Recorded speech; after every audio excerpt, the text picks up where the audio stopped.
Hello students, आज हम structure of atom का सेकंड लेक्चर ला रहे हैं। टॉपिक होगा आज हमारा J Thomson model and Rutherford. First lecture में हमने इंट्रोडक्शन पढ़ा था जिसमें कैथोड एंड एनोड रे एक्सपेरिमेंट स्टार्ट करा था। तो आज हम करते हैं J Thomson model and Rutherford. तो स्टार्ट करते हैं आज का लेक्चर। तो टॉपिक है हमारा जे थॉमसन एंड रदरफोर्ड। तो ये हमने लास्ट लेक्चर में करा था ये सब कैथोड एंड एनोड रे एक्सपेरिमेंट। तो आज हम करेंगे जे थॉमसन मॉडल। काफी इंटरेस्टिंग सा टॉपिक है J Thomson.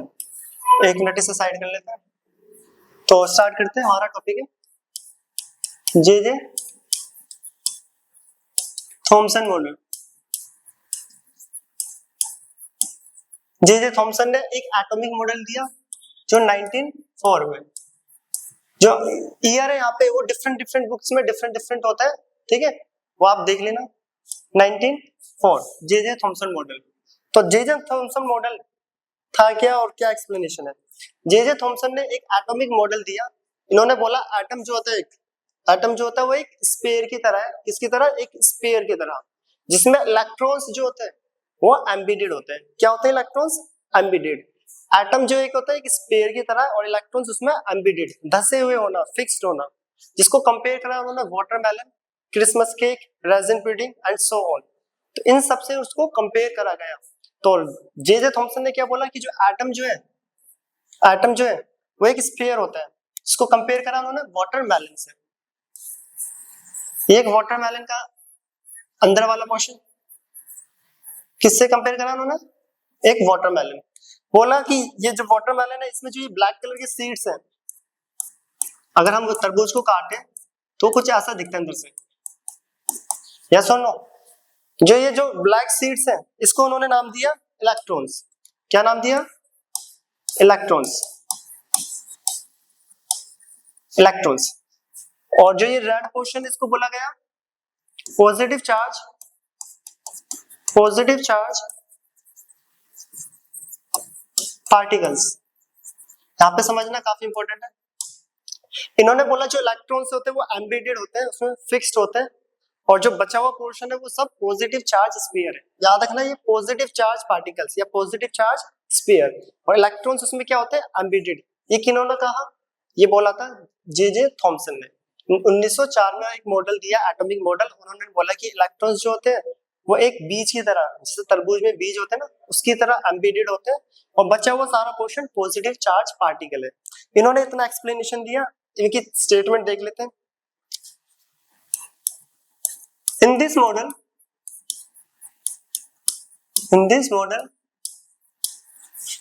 the black seeds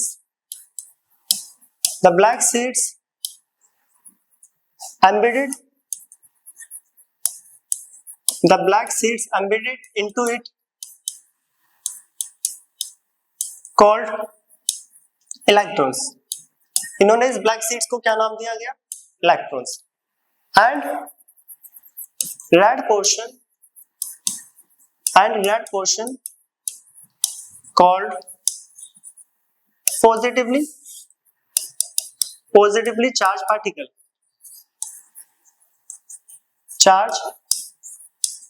particles. तो उन्होंने बोला जो इलेक्ट्रॉन्स होते हैं वो एम्बेडेड होते हैं, और जो बचा हुआ रेड पोर्शन है वो क्या है? पॉजिटिव चार्ज पार्टिकल, जिसको कंपेयर करा गया एक वाटरमेलन से। ठीक है, इन्होंने इसके नाम क्या क्या दिया? This model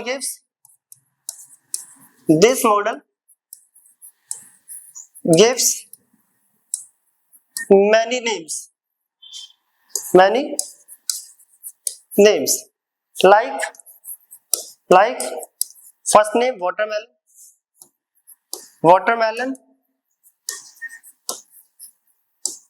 second one is Christmas cake,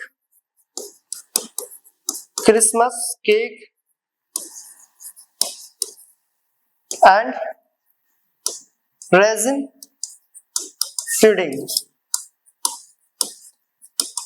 इस मॉडल को अलग अलग नामों से जाना गया, कंपेयर किया किससे? वाटरमेलन, इंपॉर्टेंट है, Christmas cake and resin pudding.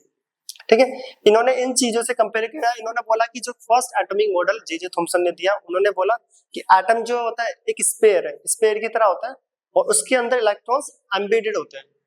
और इलेक्ट्रॉन को छोड़ के जो बाकी सारा पोर्शन है उसको हम बोलते हैं पॉजिटिव चार्ज पार्टिकल। जैसे कि इन्होंने इसको वाटरमेलन से कंपेयर करा, अगर वाटरमेलन को हम कट करें तो आपको ऐसे ब्लैक सीड्स दिखते हैं, उन ब्लैक सीड्स को इलेक्ट्रॉन बोला गया। और जो पॉजिटिव चार्ज पार्टिकल है, जो पॉजिटिव चार्ज पार्टिकल है उसे उन्होंने रेड पोर्शन जो है उसको पॉजिटिव चार्ज पार्टिकल बोला गया। ये था जे जे थॉमसन मॉडल। तो जे जे थॉमसन ने इलेक्ट्रॉन्स की डिस्कवरी करी, इलेक्ट्रॉन्स का नाम दिया कि जो इलेक्ट्रॉन्स एटम के अंदर नेगेटिवली चार्ज होते हैं, इसलिए जो इलेक्ट्रॉन्स का क्रेडिट है डिस्कवरी का वो जे जे थॉमसन को जाता है। ठीक है, उन्होंने ये एक थ्योरेटिकल मॉडल जो सामने रखा, बट इसमें बहुत सारी लिमिटेशंस आ गई। क्या क्या लिमिटेशन आई? ये इस एटम की स्टेबिलिटी को एक्सप्लेन नहीं कर पाया। क्या नहीं कर पाया? एटम की स्टेबिलिटी को एक्सप्लेन नहीं कर पाया। कैसे? देख लेते हैं लिमिटेशन क्या क्या। Limitations,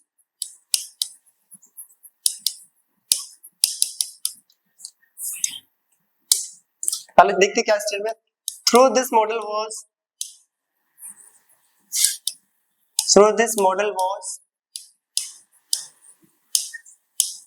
able to explain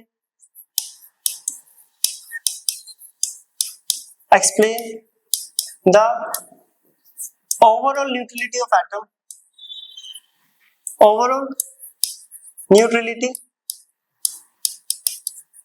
of atom, but could not explain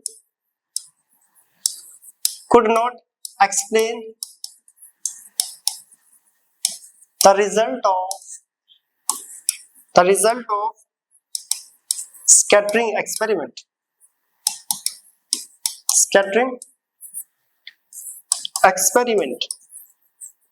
तो यहाँ पे थोड़ा इंपॉर्टेंट है, थोड़ा ध्यान देने वाला।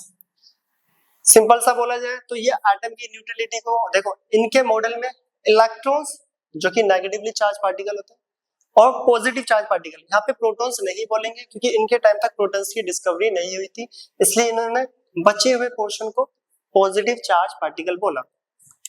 इन्होंने बोला इलेक्ट्रॉन और पॉजिटिवली चार्ज पार्टिकल एक एटम में इस तरह से प्रेजेंट होते हैं।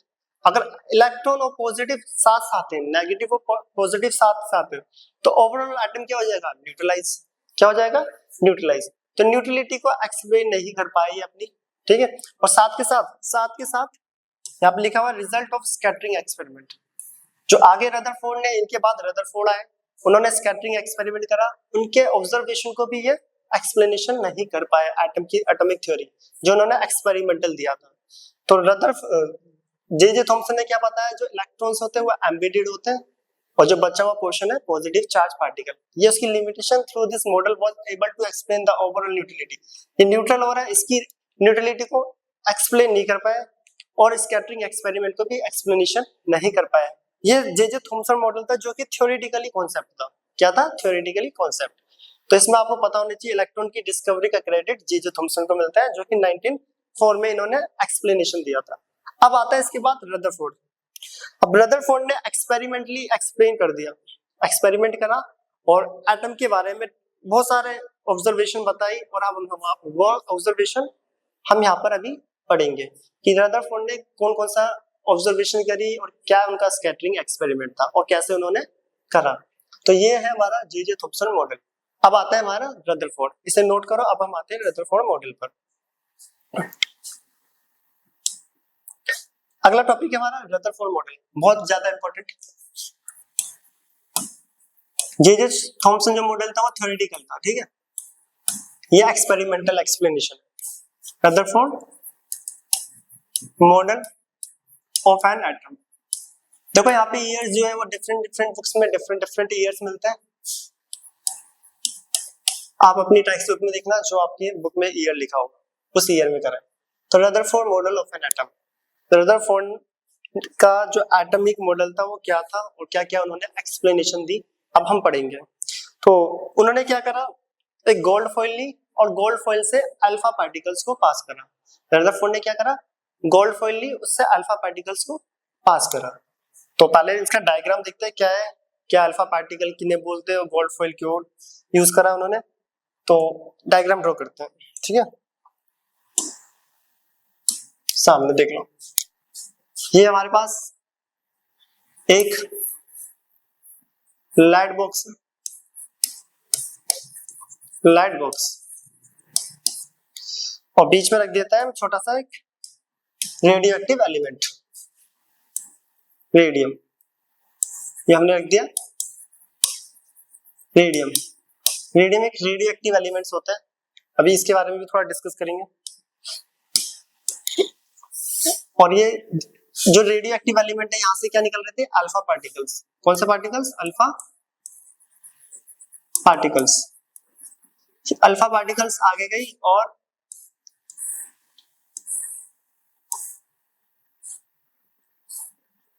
किससे पास हो रही है, लेड की प्लेट से, लेड प्लेट किससे पास कर रहा है, एक लेड प्लेट, और सामने उन्होंने एक रखा हुआ फोटोग्राफिक प्लेट। क्या रखा हुआ है, फोटोग्राफिक प्लेट। एक मिनट इस डायग्राम को थोड़ा सही कर देते हैं।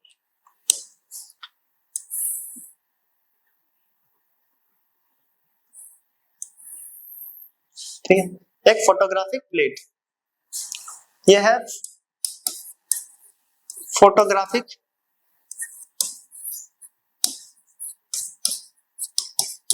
प्लेट। क्या लिया उन्होंने, फोटोग्राफिक प्लेट। उस फोटोग्राफिक प्लेट पे किस किस चीज की कोटिंग करी उन्होंने, जिंक सल्फाइड की। किसकी coating, zinc sulphide. Zinc sulphide की ये वही कोटिंग है जो कैथोड और एनोड रे एक्सपेरिमेंट में भी हमने पढ़ के आए, जिसपे कैथोड रे टकरा के एक ब्राइट स्पॉट प्रोड्यूस कर रही थी। ठीक है, तो ये अल्फा पार्टिकल सीधे गए और यहाँ पे ले लिए उन्होंने एक गोल्ड फॉइल। गोल्ड फॉइल को हम येलो कलर से, जो ये है हमारे पास गोल्ड फॉइल। गोल्ड फॉइल उन्होंने क्या पास करा, गोल्ड फॉइल से अल्फा पार्टिकल्स को, ये इस टाइप से। ठीक, उन्होंने एक रेडियम लिया, रेडियम जो होता है एक रेडियो एक्टिव एलिमेंट है, उससे अल्फा पार्टिकल्स को पास करा। किससे पास करा, एक गोल्ड फॉइल से। और जैसे ही उन्होंने अल्फा पार्टिकल को गोल्ड फॉइल से पास करा तो उन्होंने डिफरेंट डिफरेंट ऑब्जर्वेशन देखी और करी। तो वो ऑब्जर्वेशन देखने से पहले हम ये पढ़ लेते हैं ये अल्फा पार्टिकल क्या है, गोल्ड फॉइल का क्यों उन्होंने लिया और क्या ये रेडियम। ठीक है, उससे पहले इसका एक और डायग्राम शॉर्ट में ऐसे और करके देख लो, आप ऐसे भी कर सकते हो। ये हमारे पास गोल्ड फॉइल है, ठीक है, ये हमारे पास क्या है, गोल्ड फॉइल, और ये इसका न्यूक्लियस, और ये इलेक्ट्रॉन्स के चारों तरफ ऑर्बिट।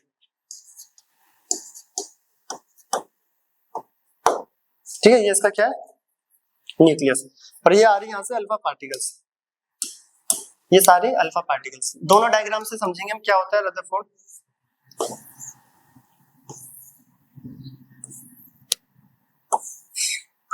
ठीक है, ये आ रही है यहां से अल्फा पार्टिकल्स।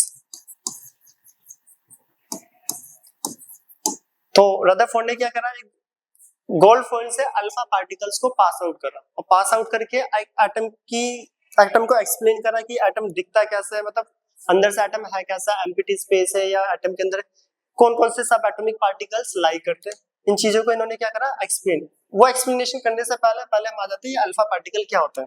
ठीक है, फिर वापस इस पे आएंगे क्योंकि अल्फा पार्टिकल इसमें बार बार आएगा, तो हम देखते हैं अल्फा पार्टिकल। अल्फा पार्टिकल्स, तो अल्फा पार्टिकल क्या होता है, alpha particle it is a particle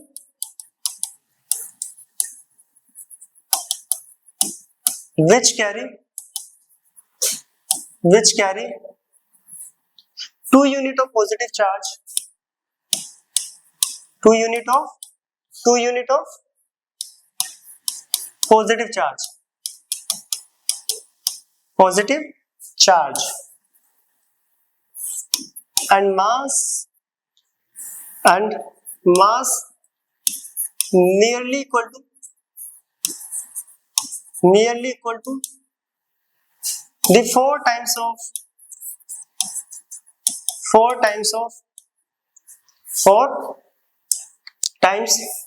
mass of proton।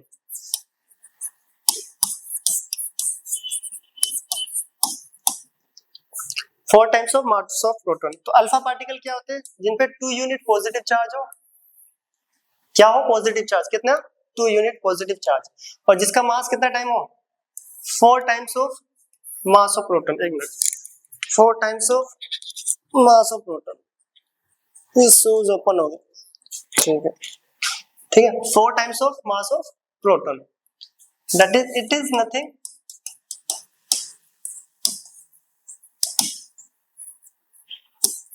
But a helium nuclei. Helium के न्यूक्लियाई को अल्फा पार्टिकल बोलते हैं, हीलियम के न्यूक्लियाई। तो जिस पे 2 यूनिट पॉजिटिव चार्ज हो, जिसका मास 4 times of mass of protons. For example helium, helium कितने इलेक्ट्रॉन्स होते हैं? 2, ठीक है, वैलेंस शेल में। अगर हीलियम अपने 2 के 2 इलेक्ट्रॉन्स को लॉस कर दे तो इसकी जो वैलेंस शेल है ये एम्प्टी हो जाएगी, यस और नो, वैलेंस शेल एम्प्टी हो जाएगी। तो इसके ऊपर चार्ज कितना आ गया? 2 यूनिट। हीलियम ने अपने 2 के 2 इलेक्ट्रॉन को लॉस कर दिया। ये लो, हीलियम पे कितना चार्ज आ गया? 2 पॉजिटिव। कितना चार्ज आ गया? 2 पॉजिटिव। जिसके पास 2 पॉजिटिव चार्ज हो तो जिसका मास जो है वो 4 टाइम्स, हीलियम का जो एटॉमिक मास कितना होता है? 4u। जिसका मास 4u हो और जिसपे 2 यूनिट पॉजिटिव चार्ज हो वो होते हैं अल्फा पार्टिकल। और ऐसा किसके पास होता है? तब हीलियम अपने 2 इलेक्ट्रॉन को लॉस करते हैं, तो उस केस में वो क्या कहलाता है? Alpha particles. तो अल्फा पार्टिकल हीलियम के न्यूक्लियाई को ही बोलते हैं। तो यहाँ पे लिखा हुआ है it is a particle which carry 2 unit of positive charge and mass nearly equal to 4 times of mass of proton. 4 times of mass of proton, 2 unit of positive charge. Helium के न्यूक्लियाई को ही alpha particle. Nuclei क्यों? Valence shell से दोनों electron निकल चुके हैं, एक ही तो वैलेंस शेल थी, उससे भी इलेक्ट्रॉन निकल गए, ठीक है। तो अल्फा पार्टिकल क्या होता है हमें पता चल गया। कौन सॉरी इरेजर ले लिया। क्या होता है अल्फा पार्टिकल वो हमें पता चल गया, और क्या चार्ज होता है? पॉजिटिव। क्लियर। अब इन्होंने क्या करा था? अल्फा पार्टिकल पास करा था किससे? एक रेडियम एमिट कर रहा था अल्फा पार्टिकल। अब रेडियम क्या है? एक radio active element. Radio active element कौन होते हैं? जो रेडिएशन को एमिट करते हैं स्पॉन्टेनियसली। जो रेडिएशन को स्पॉन्टेनियसली एमिट करते हैं उन्हें हम बोलते हैं radio active elements. Radium, uranium, thorium, polonium and so on. आपने सुना भी होगा न्यूक्लियर बॉम्ब, न्यूक्लियर मिसाइल वगैरह में कि वो तब ब्लास्ट होती है, उसके कुछ टाइम बाद उनसे रेडिएशन एमिट करती है, क्योंकि उनमें रेडियो एक्टिव एलिमेंट्स का यूज करा जाता है जो रेडिएशन को एमिट करती है अल्फा बीटा गामा रेज के फॉर्म में। तो रेडियो एक्टिविटी भी देख लो, रेडियो एक्टिव एलिमेंट होते क्या? तो यहाँ पे लिखते हैं radio activity.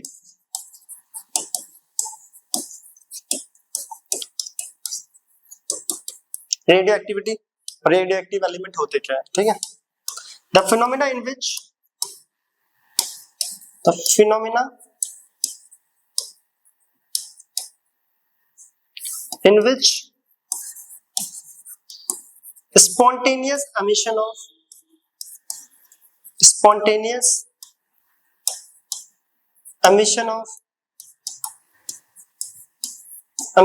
radiation,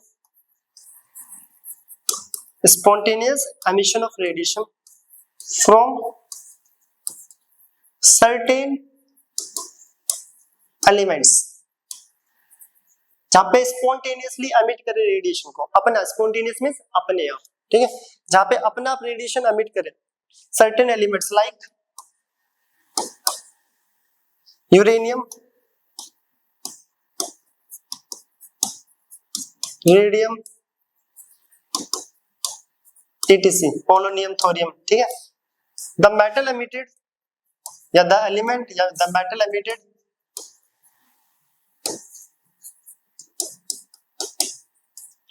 such radiation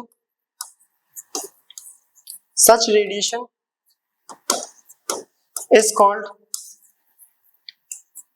radioactive element बोल रहे हैं, radioactive metals, ठीक है।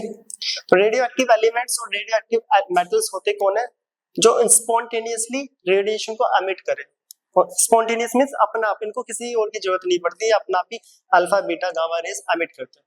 तो यहाँ पे uranium, polonium, thorium, radium and so on, उन्होंने इसी में से एक रेडियो एक्टिव एलिमेंट्स को लिया, रेडियम, और उसको कहाँ पे रखा? लेड के ब्लॉक में, ये ग्रीन कलर का। उससे कौन से पार्टिकल एमिट कर रही है? Alpha particle. और वो अल्फा पार्टिकल सीधी गई और गोल्ड फील्ड से पास करा उन्होंने। अब क्या ऑब्जर्वेशन हुई वो देखते हैं वन बाय वन। तो उन्होंने क्या ऑब्जर्व करा? और ये फोटोग्राफिक प्लेट है जिसको जिंक सल्फाइड से कोटेड करा हुआ है। इन्होंने क्या ऑब्जर्व करा, तब अल्फा पार्टिकल जो सीधी गई, कुछ अल्फा पार्टिकल जो होती है वो सीधी चली गई, क्या हुआ, सीधी चली गई। कुछ अल्फा पार्टिकल जो है गोल्ड फॉइल से पास आउट होगी सीधा, ठीक है। तो इधर भी देख लो वन बाय वन। कुछ अल्फा पार्टिकल गई, ये रही कलर, उन्होंने तब अल्फा पार्टिकल को पास करा 10,000 और मोर अल्फा पार्टिकल्स, ठीक है, 10,000 अप्रोक्स मान लेते हैं। तो इसमें से कुछ अल्फा पार्टिकल सीधी गई और एटम से सीधा पास आउट हो गई, क्या होगी, एटम से सीधा पास आउट, ये इलेक्ट्रॉन को ऊपर बना लेते हैं, सीधा पास आउट। कुछ अल्फा पार्टिकल गई और जो सीधा निकल गई, पास आउट हो गए। तो इस ऑब्जर्वेशन ने हमें क्या बताया, इस ऑब्जर्वेशन ने हमें ये क्लियर कर दिया कि देखो अल्फा पार्टिकल सीधी जा रही है, किसी भी सब एटॉमिक पार्टिकल या एटम के किसी भी पोर्शन से टकरा नहीं रही। इसका मतलब क्या है कि एटम के अंदर का स्पेस क्या है, एम्प्टी, एटम के अंदर का स्पेस क्या है, एम्प्टी। कुछ अल्फा पार्टिकल गई और सीधा पास आउट हो गई, इसका ये मतलब है कि एटम के अंदर का स्पेस क्या है, एम्प्टी। क्या है space, empty. One by one statement लिखेंगे, ऑब्जर्वेशन देखेंगे, ठीक है। Few alpha particle pass through gold foil undeflected because most of space of atom are empty. इसने ये कंफर्म कर दिया कि एटम के स्पेस, अंदर का स्पेस क्या होता है, एम्प्टी। फॉर एग्जांपल हम एटम से मिलके बने हुए, अगर हम अपने एटम के एम्प्टी स्पेस को एक बार की तरफ ये सोच ले कि उसको नेगलेक्ट कर दें, तो हमारा साइज इतना छोटा सा हो जाएगा, ठीक है। जो ये पेन की जो टिप है, हम लगभग इसके बराबर आ जाएंगे, इससे भी थोड़ा छोटा। अगर हम अपने एम्प्टी स्पेस को नेगलेक्ट कर दें, तो एक फुटबॉल ग्राउंड एक पी मटर का जो छोटा सा दाना होता है, ठीक है, उसके जितना हो जाएगा एक फुटबॉल का ग्राउंड जो पूरा होता है। इन्होंने ये ऑब्जर्वेशन दी बहुत ही ज्यादा इंपॉर्टेंट कि एटम का मैक्सिमम स्पेस तो अंदर से क्या था, खाली। 90 से 90% स्पेस जो होता है एटम का एम्प्टी होता है, ये रदरफोर्ड ने बताया। पहली ऑब्जर्वेशन लिखते हैं पहले, फिर आएंगे साथ के साथ लिखते भी पॉइंट, ठीक है। पहला ऑब्जर्वेशन क्या था, इसकी observations,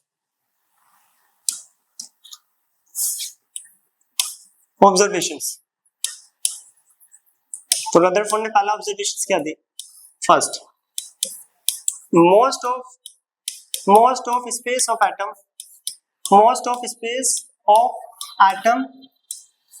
is empty. Most of space of atom is empty. Atom का मैक्सिमम स्पेस एम्प्टी था, क्यों था एम्प्टी, क्योंकि गोल्ड अल्फा पार्टिकल सीधा पास आउट होगी गोल्ड फॉइल से। गोल्ड फॉइल लेने का रीजन ज्यादा कोई इतना कॉम्प्लेक्स सा पॉइंट नहीं है। गोल्ड फॉइल देखो कई रीजन है, पहला तो एक तो लीस्ट रिएक्टिव है, ये सबको पता है। दूसरा गोल्ड जो होता है, सिल्वर गोल्ड, ये मेलेबल और डक्टाइल नेचर शो करते हैं। अगर इसमें एक शीट भी बनाओ पतली से, सबसे ज्यादा डक्टाइल और सबसे ज्यादा मेलेबल गोल्ड होता है, इसलिए एक थिन शीट बन पाए, एक पतली सी शीट चादर की तरह, वो गोल्ड की ही बन सकती है और सिल्वर, इसलिए इन्होंने गोल्ड को ही प्रेफर करा, ठीक है। कोई दूसरा कोई रीजन नहीं कि गोल्ड को क्यों करा, वो मेलेबल और डक्टाइल नेचर शो करता है। अगर मैं उसकी शीट पतली से पतली बनाऊं तो हम ऑब्जर्वेशन और भी ज्यादा अच्छा यहाँ पे कर सकते हैं, इसलिए इन्होंने गोल्ड को ही सेलेक्ट करा। आपने देखा होगा गोल्ड और सिल्वर फॉइल्स यूज करी जाती है, ठीक है। पहला ऑब्जर्वेशन था most of space of atom is empty. Reason because, या फिर पहले रीजन लिख दिया, मैंने लिखा most of alpha particle pass through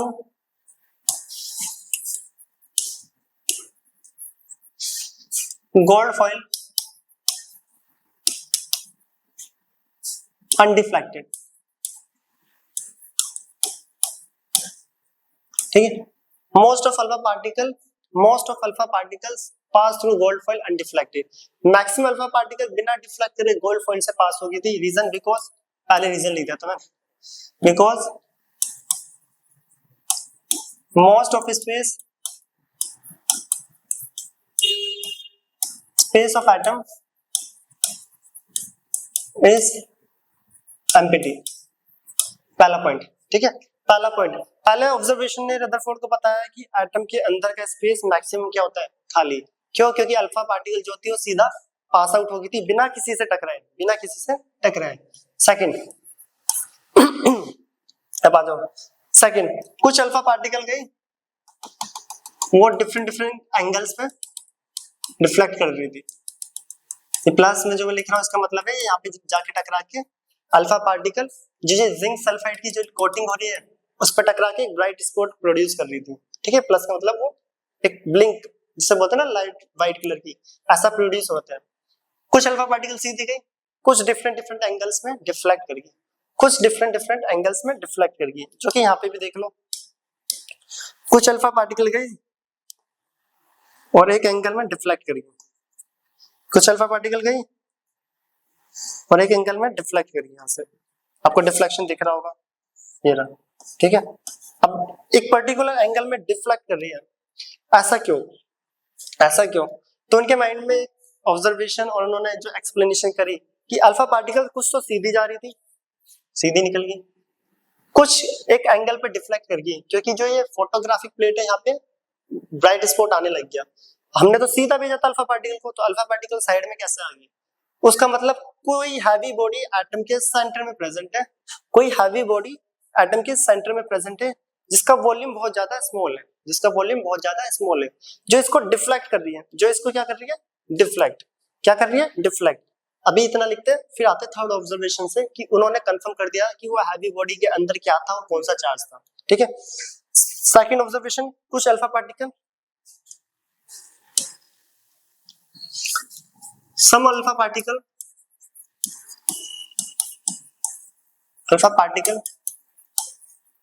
deflected by small angles,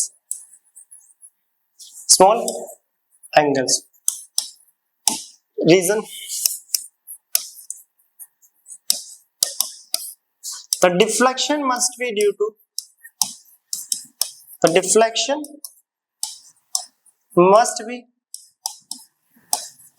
to enormous repulsive force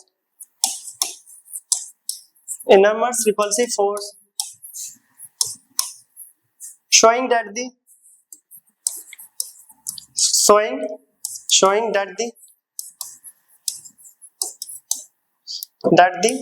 positive charge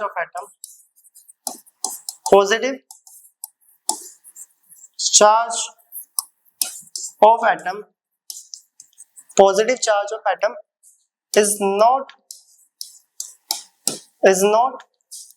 spread throughout the atom.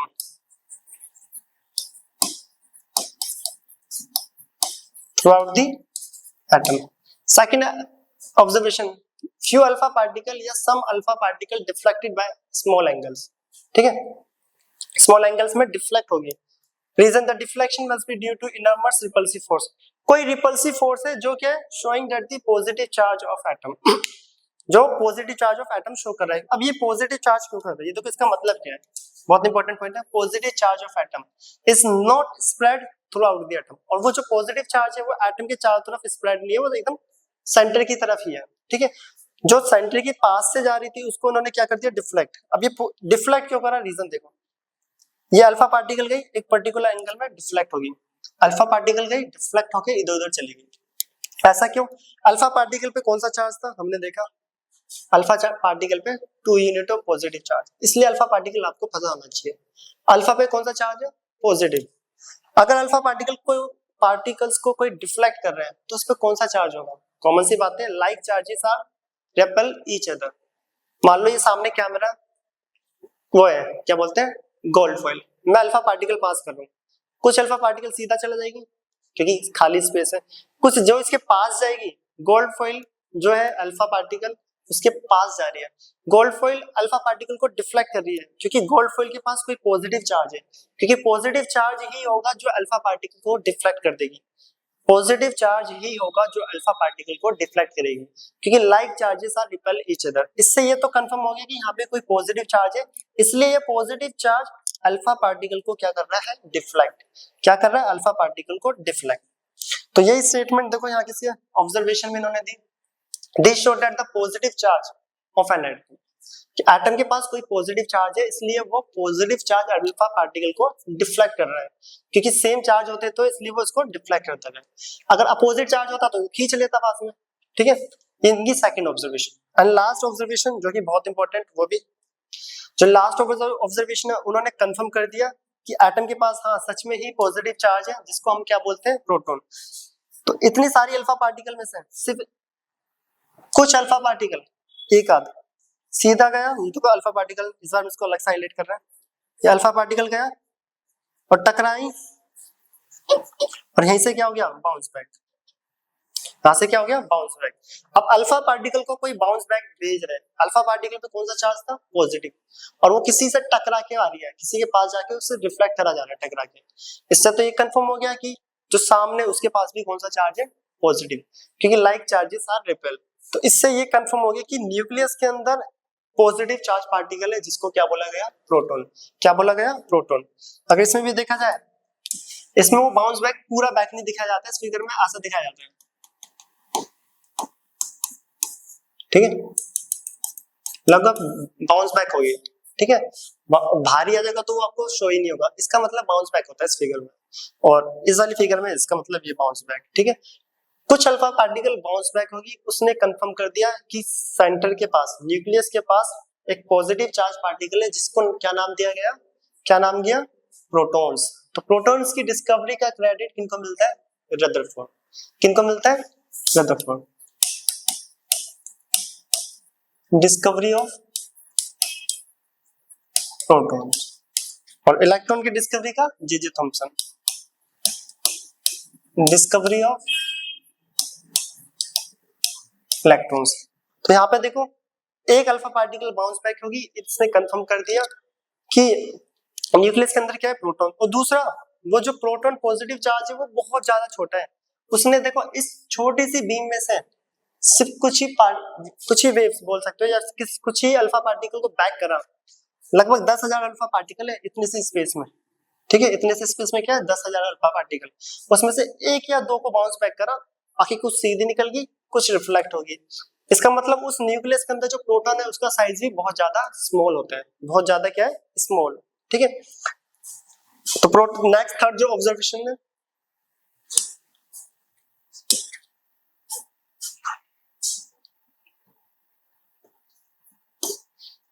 Very few,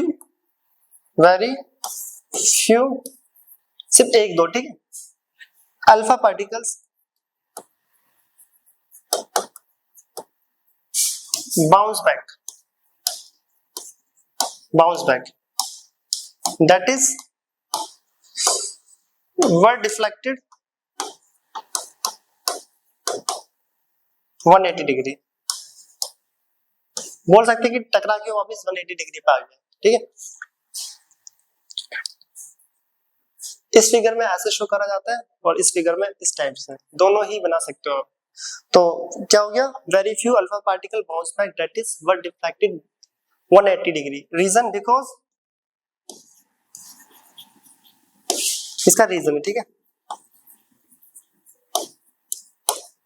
a heavy body present in atom must be occupied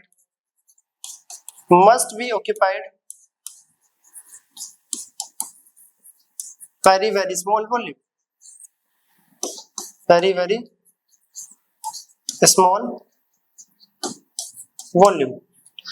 तो यहां से हमें ये confirm हो गया, देखो, because a heavy body present in atom, atom के अंदर कोई हैवी बॉडी प्रेजेंट है जो बहुत must be occupy very small volume, इसका वॉल्यूम क्या है, बहुत ज्यादा स्मॉल, और उस पर कौन सा चार्ज है, पॉजिटिव। क्यों, क्योंकि अल्फा पार्टिकल को बाउंस वही भेज सकता है जिसपे खुद भी क्या हो, पॉजिटिव चार्ज, क्या हो, पॉजिटिवली चार्ज, और हैवी बॉडी प्रेजेंट, ठीक है। और इसने अल्फा पार्टिकल को बैक भेज दिया, तो उसके पास सोचो पॉजिटिव चार्ज कितना अच्छा होगा। तो ये जो पॉजिटिव चार्ज यहाँ पे डिस्कवर हुआ है उसी को नाम दिया गया है यहाँ पे प्रोटॉन्स। तो ये रदरफोर्ड का ऑब्जर्वेशन था, कुछ अल्फा पार्टिकल गई सीधा पास होगी क्योंकि एम्प्टी स्पेस था, एटम के अंदर का एम्प्टी स्पेस रदरफोर्ड ने ही बताया था। सेकंड, कुछ अल्फा पार्टिकल डिफ्लेक्ट कर गई बाउंस बैक, इससे ये कंफर्म हुआ कि कोई पॉजिटिव चार्ज सेंटर में प्रेजेंट है। एंड लास्ट ऑब्जर्वेशन में ये बता दिया कि वो जो सेंटर में पॉजिटिव चार्ज है, सेंटर पे जो पॉजिटिव चार्ज है उसका वॉल्यूम काफी स्मॉल है, और वो एक हैवी बॉडी प्रेजेंट है जिसने अल्फा पार्टिकल को क्या कर दिया, पास आउट, वापस बाउंस बैक मींस, ठीक है, क्या कर दिया, बाउंस बैक। तो ये थी रदरफोर्ड की ऑब्जर्वेशन, ये उनका एक्सपेरिमेंट। अल्फा पार्टिकल को पास करा, कुछ सीधा चलेगी, कुछ डिफ्लेक्ट करेगी और कुछ बाउंस बैक आ गई। इसमें भी देखा जाए तो ये इजी डायग्राम पड़ता है, कुछ अल्फा पार्टिकल सीधा निकल गया, कुछ डिफ्लेक्ट करेगी और कुछ बाउंस बैक। इस डायग्राम में मैंने इलेक्ट्रॉन्स को भी रिप्रेजेंट करा है साइड में, ठीक है।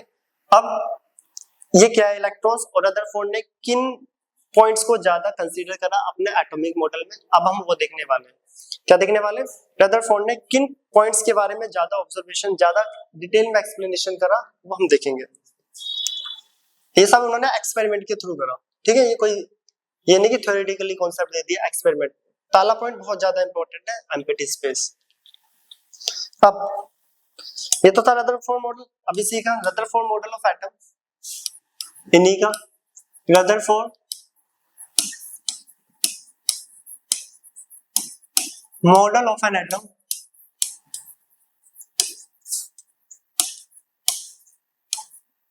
Consist two parts. रदरफोर्ड ने अपने मॉडल में दो पार्ट्स को कंसिस्ट करा सबसे ज्यादा, ठीक है। कौन कौन से वो पार्ट है, किनके बारे में ज्यादा एक्सप्लेनेशन दिया। पहला न्यूक्लियस, फर्स्ट है nucleus, first one is nucleus. अब न्यूक्लियस क्या है, it is very small in size, it is very small in size, carry positive charge, carry positive charge, in which entire mass of atom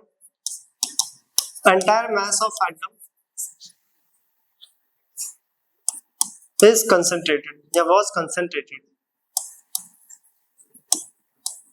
बहुत important point. तो इन्होंने पहला बताया nucleus के बारे में। क्या बताया, न्यूक्लियस के बारे में। इन्होंने बोला जो न्यूक्लियस होता है very very small in size, it is very small in size, small in size, comma carry positive charge. Nucleus काफी स्मॉल साइज का होता है और कौन सा चार्ज कैरी करता है, पॉजिटिव। उस पॉजिटिव चार्ज को हम क्या बोलते हैं, protons.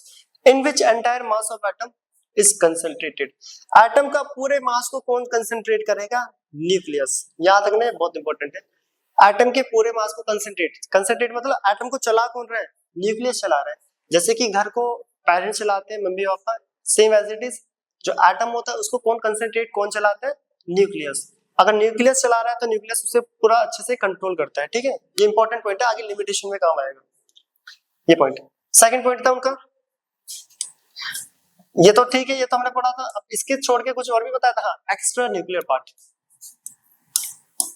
Extra nuclear part, extra nuclear part. अब देखो एक्स्ट्रा न्यूक्लियर पार्ट का मतलब न्यूक्लियस को छोड़कर बाकी हिस्से। ये तो था न्यूक्लियस के बारे में तो बता दिया। अब ये एक्स्ट्रा न्यूक्लियर पार्ट क्या है, मैंने यहाँ पे जो इलेक्ट्रॉन को रिप्रेजेंट करा है, इन्होंने साथ के साथ ये बताया जो इलेक्ट्रॉन्स जो होते हैं वो स्टेशनरी नहीं, रिवॉल्व करते हैं एक सर्कुलर ऑर्बिट में। क्या करते हैं, रिवॉल्व करते हैं सर्कुलर ऑर्बिट में। कैसे वो देखते हैं, तो extra nuclear part, electrons were not stationary,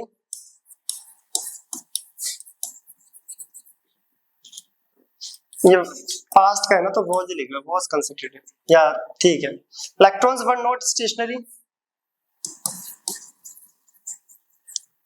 were revolve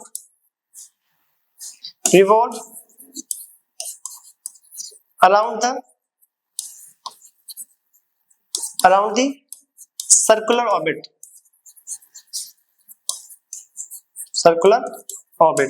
तो इन्होंने बोला जो इलेक्ट्रॉन्स होते हैं वो स्टेशनरी नहीं होते, वो एक सर्कुलर ऑर्बिट में रिवॉल्व करते हैं around the circular orbit.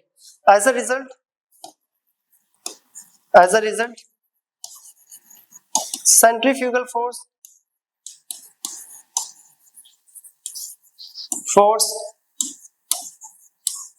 comes into play which balance the which balance the force of attraction. force of attraction force of attraction इसको आप इलेक्ट्रोस्टैटिक फोर्स भी बोल सकते हो, फोर्स ऑफ अट्रैक्शन। तो अगर इलेक्ट्रॉन रिवॉल्व कर रहे हैं तो यहाँ पे सेंट्रीफ्यूगल फोर्स बाहर की तरफ लग रही है और इलेक्ट्रोस्टैटिक फोर्स उसे अंदर की तरफ खींच रहा है, जो ओवरऑल क्या कर रहे हैं, एक दूसरे को बैलेंस, इसलिए वो एक सर्कुलर ट्रैक में घूमते जा रहे हैं, एक सर्कुलर ऑर्बिट में रिवॉल्व कर रहे हैं। तो एक्स्ट्रा न्यूक्लियर पार्ट में इन्होंने बताया जो इलेक्ट्रॉन्स जो होते हैं वो स्टेशनरी नहीं होते, वो रिवॉल्व करते हैं एक सर्कुलर ऑर्बिट में। सेंट्रीफ्यूगल और इलेक्ट्रोस्टैटिक फोर्स एक दूसरे को बैलेंस करती है, जिसकी वजह से एक सर्कुलर ऑर्बिट में रिवॉल्व कर रहे हैं।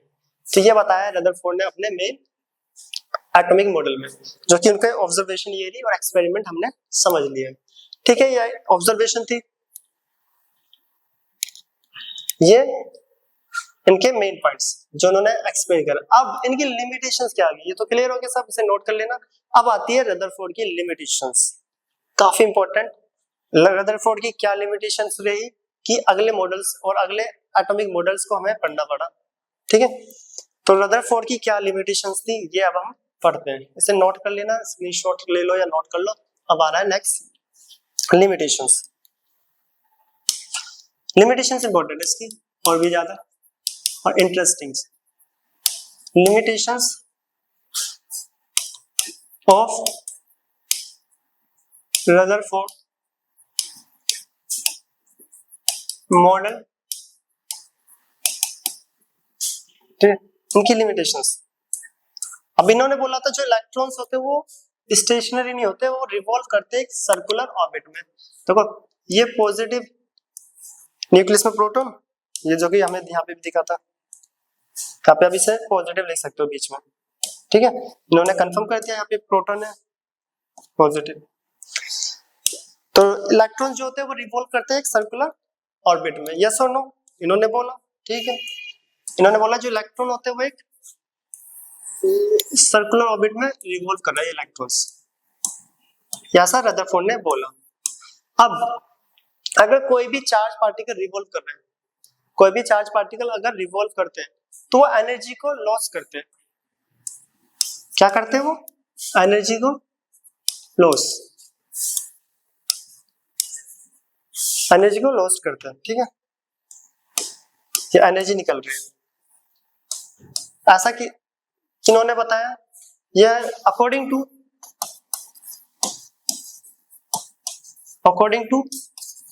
मैक्सवेल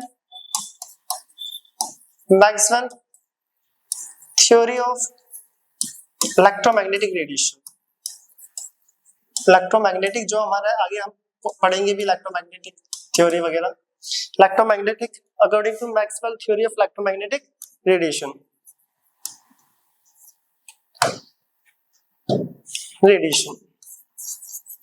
तो इलेक्ट्रोमैग्नेटिक रेडिएशन थ्योरी, मैक्सवेल की इलेक्ट्रोमैग्नेटिक रेडिएशन थ्योरी क्या बोलती है? When a charge particles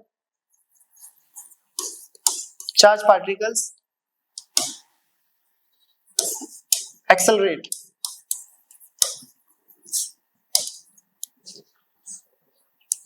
it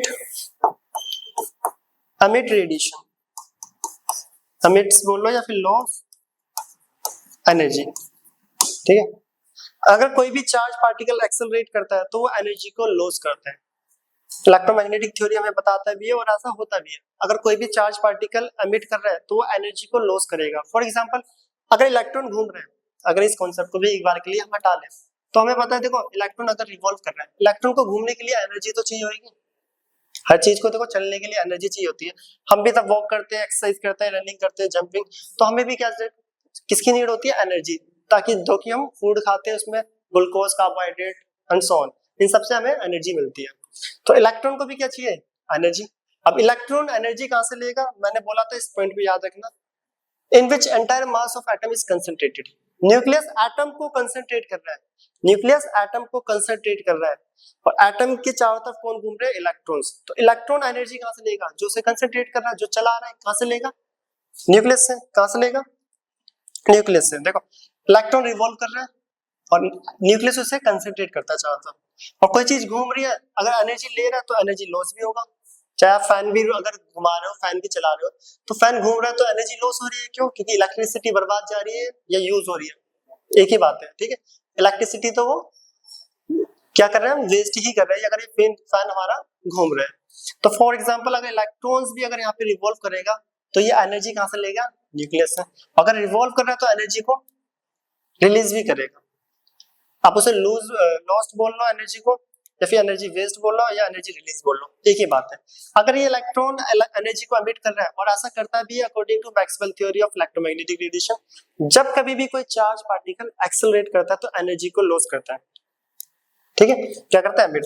तो यहाँ पे आप देखो, अगर ये एनर्जी को एमिट करेगा तो ये एनर्जी लेगा किससे, जो से कंसंट्रेट कर रहा है, न्यूक्लियस, ठीक है, और एनर्जी को लॉस भी करता जा रहा है। तो यहाँ पे क्या हुआ फाइनली, जो ये इलेक्ट्रॉन था ये एनर्जी को क्या कर रहा था, लॉस्ट कर रहा था, अपनी एनर्जी खो रहा था। तो इलेक्ट्रॉन अपनी एनर्जी को लॉस कर रहा, तो इसका साइज क्या हो गया, छोटा, और ऐसे करते करते इलेक्ट्रॉन किससे जाके टकरा गया, न्यूक्लियस से। कि देखो इलेक्ट्रॉन जो है वो एनर्जी को एमिट कर रहा है, एनर्जी एमिट हुई तो इलेक्ट्रॉन पास आ गया, कम एनर्जी और एमिट हुई तो और पास आ गया, ऐसे रोटेट करते करते वो किससे टकरा गया, न्यूक्लियस से। किससे टकरा गया, न्यूक्लियस से। और जैसे ही इलेक्ट्रॉन न्यूक्लियस से टकराया, न्यूक्लियस में प्रेजेंट प्रोटॉन, तो इलेक्ट्रॉन प्रोटॉन ओवरऑल न्यूट्रलाइज, क्या हो गया, ओवरऑल न्यूट्रलाइज। और ये सब लगभग 10 की पावर -10 से लेकर -9 से लेकर -10 सेकंड के बीच में हो गया। इतना कम टाइम, क्योंकि एटम भी तो बहुत छोटा होता है, उसकी एनर्जी भी तो वैसे तो काफी कम मानी जाएगी, होती भी है।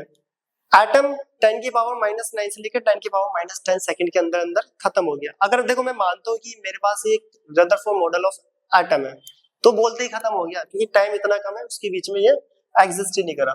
क्योंकि इलेक्ट्रॉन किससे जाके टकरा गया, न्यूक्लियस, और न्यूक्लियस में क्या प्रेजेंट था, प्रोटॉन।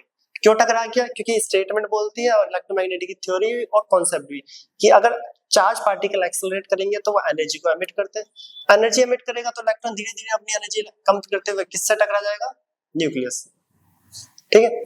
तो यहाँ पे क्या हुआ, इट एमिट और लॉस एनर्जी, देयरफॉर इलेक्ट्रॉन्स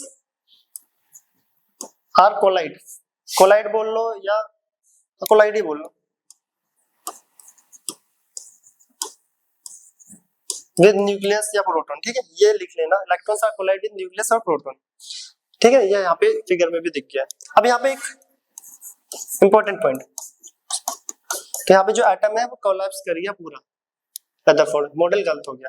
यहाँ पे कई एक क्वेश्चन भी आता है, अगर इलेक्ट्रॉन्स न्यूक्लियस से जाके टकरा रहा है, सेम कॉन्सेप्ट हमारे सोलर सिस्टम में भी तो होता है, कि जो ये सन है, सन के चारों तरफ अलग अलग ऑर्बिट में प्लैनेट्स रिवॉल्व करते हैं, या सुनो, सन के चारों तरफ अलग अलग ऑर्बिट्स में प्लैनेट्स भी रिवॉल्व करते हैं, जैसे इलेक्ट्रॉन रिवॉल्व कर रहे हैं। प्लैनेट्स तो कभी सन के साथ टकराए नहीं, प्लैनेट्स तो कभी सन के साथ टकराए नहीं, ऐसा कैसे हो गया, क्योंकि जो प्लैनेट्स हैं, जो प्लैनेट्स होते हैं are not charge particle, charge particles. Electron charge particle इसलिए एनर्जी को एमिट करके अकॉर्डिंग टू मैक्सवेल थ्योरी वो न्यूक्लियस से जाके टकरा जा रहा है, ठीक है। ये इसकी लिमिटेशन है कि इलेक्ट्रॉन्स कोलाइड या कोलैप्स विद न्यूक्लियस, रीजन ये रहा, ठीक है, क्या है रीजन ये रहा। तो यहाँ पे लिख देता हूँ, इलेक्ट्रॉन कोलैप्स या फिर कोलाइड विद न्यूक्लियस, ठीक है, कोलैप्स बोल लो या कोलाइड विद न्यूक्लियस, रीजन ये रहा अकॉर्डिंग टू। प्लैनेट्स क्यों नहीं टकराते सन के साथ, क्योंकि प्लैनेट्स जो होते हैं वो चार्ज पार्टिकल लिए, चार्ज पार्टिकल लिए तो वो एनर्जी को एमिट नहीं कर रहे, एनर्जी अपनी लॉस नहीं कर रहे, तो वो अपने ऑर्बिट में हमेशा घूमते रहते हैं, अपने ऑर्बिट में हमेशा घूमते रहते हैं, ये पूछा जाता है, ठीक है। तो याद रखना, इलेक्ट्रॉन्स और जो प्लैनेट्स रिवोल्यूशन सेम है, ऑर्बिट कॉन्सेप्ट सेम है, बट फर्क ये है कि इलेक्ट्रॉन्स चार्ज पार्टिकल होते हैं, प्लैनेट्स चार्ज पार्टिकल नहीं होते। दूसरा ये भी है, देखो दूसरा रीजन, कि प्लैनेट्स एक ऑर्बिट में एक ही प्लैनेट रिवॉल्व करता है, बट एक ऑर्बिट के अंदर एक से ज्यादा इलेक्ट्रॉन रिवॉल्व करते हैं, ये भी पॉइंट है, ठीक है। तो याद रखना, ये कितने सेकंड के अंदर कोलाइड कर गया, 10 की पावर -9 से 10 की पावर -10 सेकंड, ये बहुत कम टाइम है, एक सेकंड का भी कुछ हिस्सा। अगर हम माने कि रदरफोर्ड मॉडल है, खत्म हो गया बोलते हैं, क्यों, क्योंकि वो इलेक्ट्रॉन किससे टकरा गया, प्रोटॉन से।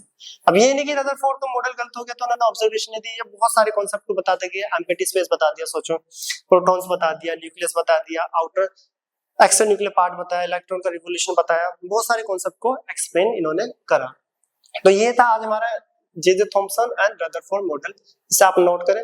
अब हम मिलेंगे नेक्स्ट क्लास में इस चैप्टर के नेक्स्ट टॉपिक, जो कि discovery of neutron and so on, जो भी टॉपिक है समथिंग सारे टॉपिक को कवर करेंगे।